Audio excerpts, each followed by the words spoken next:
saya akan mengundang salah satu orang yang menjadi senior dalam seninya. Saya pernah ngefans sama beliau, Jadi saya mau tanya-tanya pendapat beliau tentang saya sebenarnya. Jadi saya nggak mau nanya tentang beliau, tapi beliau tentang saya. Jadi langsung aja, ini adalah Om Indro Warkop.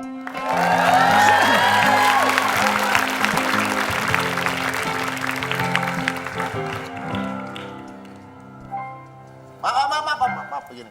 Sebelum kita mulai, iya. Apakah Bapak berkenan untuk ganti baju dulu, Pak? Saya udah ngelainin loh ini. Saya kan pakai kaos. Iya. Iya. Berkenan cukuran dulu, Pak, mungkin, Pak? Nanti situ ketuker lagi. Berkenan numbuhin sesuatu dulu mungkin, Pak? Takdir kayaknya begini ya. Oh gitu ya? Apakah saya melihat masa depan saya? Kira-kira gitu. Begitu ya?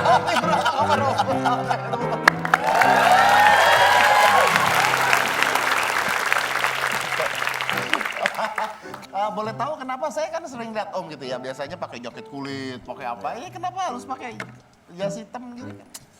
Saya terakhir ini nggak pernah olahraga. Dan mulai berkembang biak di daerah sini doang.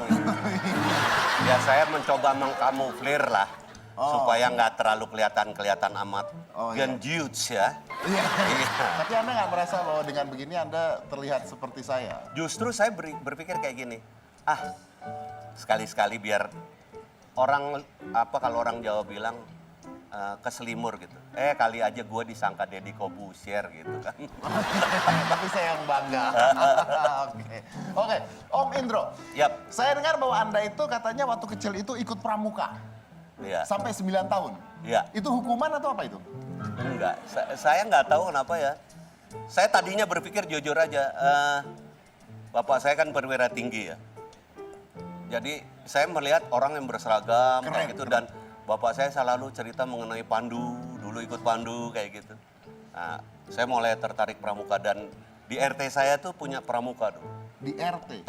Jakarta Pusat 001 dulu. Oh iya. Nah, saya dari kecil, dari siaga itu saya udah masuk pramuka. Dan itu berkembang terus ketika saya SMP segala macam, sempat terputus karena akhirnya dipakai gugus depannya untuk di Kuarnas. Dan saya ikut ke Kuarnas juga akhirnya. Saya masuk ke sana juga. Terus sampai saya masih beberapa tahun setelah penggalang. Penggalang itu sebetulnya Boy Scout itu penggalang ya. Penggalang, betul. Nah, tapi nggak tahu kenapa buat saya pramuka itu mempengaruhi betul kehidupan saya. Cara berpikir saya, bagaimana saya punya kepedulian terhadap apapun. Om Indro, kalau Anda tidak menjadi seorang komedian, Ya. sebenarnya cita-cita awal tuh maunya jadi apa, Om? Jadi polisi. Beneran? Bener. Karena ayah saya seorang polisi. Jadi memang pengennya jadi polisi? Tadinya. Kenapa nggak jadi polisi? Karena karena saya kemudian saya kan dari SMA udah di Warkop. Oh, dari SMA udah di Warkop? Iya. Kan bisa jadi polisi juga, nggak ada urusan nih dengan Warkop. Nggak tahu ya, terus kemudian saya menemukan jati diri saya di Warkop ya.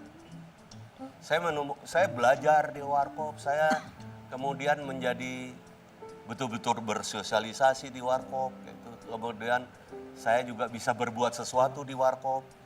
Soalnya begini, saya dengar katanya Om Indro ini kan ingin jadi polisi, juga pramuka dulunya. Bahkan perilakunya pun seperti itu. Sering sekali menggagalkan orang tawuran di sekolah. Betul ya Om ya? Iya. Itu kalau ada orang tawuran gimana Om? Di tengah-tengah biar yang digebukin Om atau gimana itu? Saya itu dari dulu banyak teman. Walaupun saya nggak punya geng. Saya dulu kan ke geng-geng semua ya. Betul. Zaman saya tuh ada geng ini, geng itu. Pokoknya banyak deh. Saya kenal hampir semua jagoan gitu. Karena saya banyak teman, kalau ada yang ribut ya, geng ini sama geng ini, saya di tengah. Apa sih, udah enggak. Wah, gini gitu. Jadi itu aja sih sebetulnya. Jadi karena banyak teman, ya jangan, kalau mau ribut jangan depan sekolah gua lah, kayak gitu misalnya. Nggak enak lah, gini. Anda itu termasuk munafik ya berarti ya? Termasuk. Iya, Kita manusia tuh harus munafik, Mas. Iya. Iya. Soalnya saya punya bukti. Anda mengatakan bahwa Anda itu bersahabat dengan banyak teman, menghentikan tawuran. Iya. Tapi saya punya bukti yang menyudutkan Om Indro itu termasuk munafik kata-katanya. Oke. Karena ada satu bukti yang mengatakan bahwa Anda itu pernah mengusulkan kepada kepala sekolah untuk melakukan tawuran lawan SMA. Bahkan Anda adalah penggalangnya pertama kali. Bisa tolong tanggung jawab terhadap hal itu? Tanggung jawab. Iya, iya. Kadang-kadang kan orang kan ada sampai, aduh, kesel gitu. Gitu. Jadi kita tuh kerjanya, semampat itu, kerjanya ditawurin dulu, diserang dulu. Nggak ada perlawanan. Nggak salah itu. Apalagi kita di gang gitu ya. Di gang, kan jalan batu. Itu kita orang masuk dari sini dijegat, Nggak bisa udah nggak keluar. bisa kemana-mana kita. Mentok. Kayak gitu, itu dari dulu kayak gitu. Nah sampai terakhir saya udah kesel banget. Saya usul, Pak, kan nggak boleh. SMA 4 dulu, waduh kejam banget. Strict banget. Itu nggak mau dibilang kepala sekolah, direktur. Oh, direktur. Iya, direktur. Saya ngadep. Ini SMA ya? SMA. Oke. Saya ngadep, Pak, gini deh. Gimana kalau saya ke sana? Anda ke sana? Kami sama pengurus gitu Iya, kan iya, iya. ke sana. Tapi tolong di backup sama teman-teman yang berani gitu. Kalau saya nggak keluar, serang Pak. Kayak gitu. Waduh, kamu apa-apaan? Seharian saya suruh berdiri di kantor. Wah ini anak jangan kasih keluar, ini bahaya. Oh, jadi Anda punya usul ya? Hah? Jadi awalnya Usul. mendamaikan. Ya habis gini, mendamaikan itu kan kalau geng. Ya. Geng antar geng. Jadi bukan sekolah yang diserang nih. Kalau udah urusannya sama sekolah kan, sekolah disiplin banget sekolah. Itu nggak dipanggil, Peduli orang tua nggak dipanggil. Nah, tapi saya nggak bercerita sama ibu saya. Oh. Bukannya takut kalau sama ibu saya nggak tahu ya. Saya hidup lebih lama dengan ibu, jadi saya nggak kepingin nyakitin ibu. Saya nggak kepingin Ibu tahu tentang hal saya nggak tersebut. pengen. Saya tuh di rumah anak yang manis, Di sekolah, di rumah manis. manis banget. Di sekolah bandel. Pahit. Tapi ketua OSIS. Ya karena kelihatannya juga akhirnya dipercaya. Wakil ketua OSIS sih tepatnya. Wakil ketua OSIS. Dipercaya karena ya itu daripada dia kayaknya lebih bertanggung jawab kalau Ditaruh di situ. Om.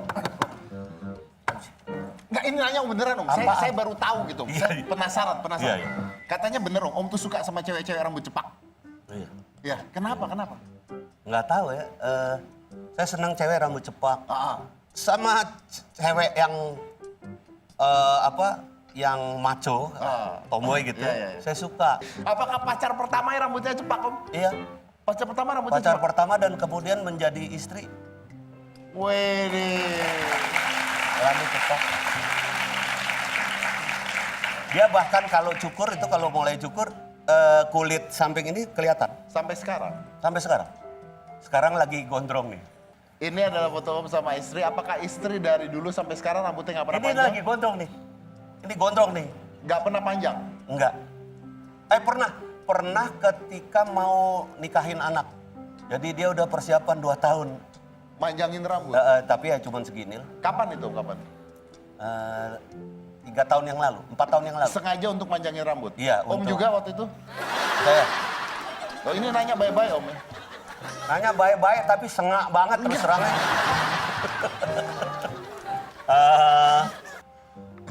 Saya enggak ya. Setelah saya ingat-ingat saya enggak berusaha manjangin Nggak rambut. berusaha, Enggak. ya. Karena ternyata enggak butuh sanggul. Oh iya. Oke.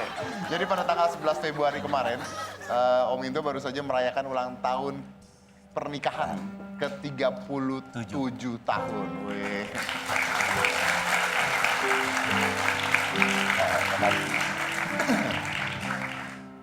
37 tahun. Nah ini ada fotonya, ini adalah Om Indro dan istrinya diberikan kejutan pesta barbeque dan tumpengan oleh anak mantu dan cucu datang ke rumah. Karena sebenarnya Om nggak mau ada pesta katanya Om. Enggak. Kenapa? Saya takut mungkin kalau ulang tahun biasa ya, saya nggak apa-apa gitu. Tapi kalau namanya ulang tahun perkawinan seolah-olah buat saya beban gitu. Jadi orang berpikir bahwa 37 tahun kayak gini. terus Sempurna. seolah iya. Ah. Itu saya takut. Gitu. Kenapa? Nggak tahu ya. saya manusia biasa yang pasti banyak banget kekurangan. Jadi saya nggak kepingin juga dianggap, ini dia. Jadi panutan. Oh, kayak gitu dalam hal yang kerukunan kayak gini gitu loh. Itu ya bukan saya nggak rukun, saya rukun tapi ya dengan gaya saya. Mungkin orang juga aneh gitu. Saya manggil dari pacaran sampai ini saya manggil lo gue. Saya manggil nama dia kecil gitu. Nama dia Tita Oktobianti tapi di rumah dipanggil Anti. Jadi saya manggil itu. Gitu. Enggak yang sayang. Om nggak romantis berarti Om? Hah? Nggak romantis? Enggak saya enggak, saya kan udah nggak ngerokok, udah kayak gitu. Apa Rokok makan gratis. Oh iya. enggak. Tapi mungkin saya nggak romantis mungkin ya. Ya kalau saya lihat orang romantis ada aja anunya. Ngasih kembang. Iya, Saya nggak yang termasuk Kenapa, kayak gitu. Om? Nggak tahu ya memang nggak kayak gitu. Kenapa? Kenapa aku kali ya? Nggak tahu, saya nggak begitu. Istri nggak pernah minta? Enggak, istri saya dia tuh lebih preman dari saya. Bener.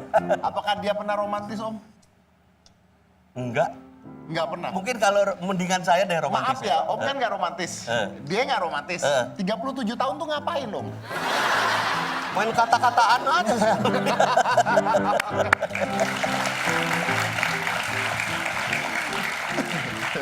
Baik, sebelum saya break, saya kangen banget kalau lihat Om Indro itu dari kecil. Itu saya mau ikutan Om, itu pasti dan semua penonton juga harus ikutan. Itu pasti semuanya tahu tentang chicken dance. Oke. Oke, kita bareng Om kalau Ayo. gitu Om. Habis itu saya break.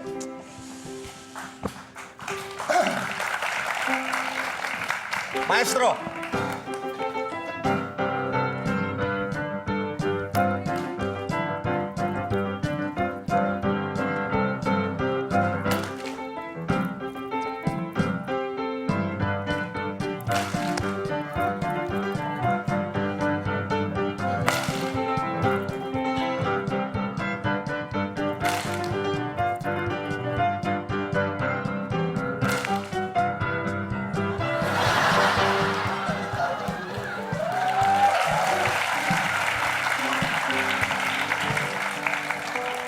Belum pernah diterangi oleh dua lampu taman. Baik, sampai itu yang mana-mana tetap di hitam putih.